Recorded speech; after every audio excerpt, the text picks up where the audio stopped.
Meet Bob and Val. They are both IT professionals who maintain Microsoft 365 for their companies. Bob uses the standard Microsoft tools, while Val uses Cloud Commander, a multi-tenant solution to manage, monitor, secure, and automate Microsoft 365, Azure resources, and InTune devices in a single pane. Bob and Val are both about to onboard a new user for a client and assign a license. Let's see the difference.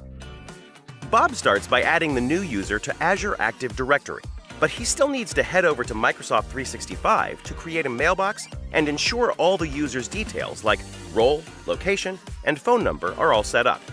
Bob's going to be here a while. Val logs into Cloud Commander, selects the organization, and just adds the new user. Then she's on to the next user for a different organization right in the same dashboard. Bob is still working on his first user. He's got a long day ahead of him.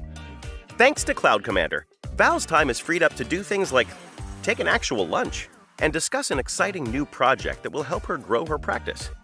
Enable Cloud Commander lightens the load of managing Microsoft Cloud solutions. What big things would you do with all that time?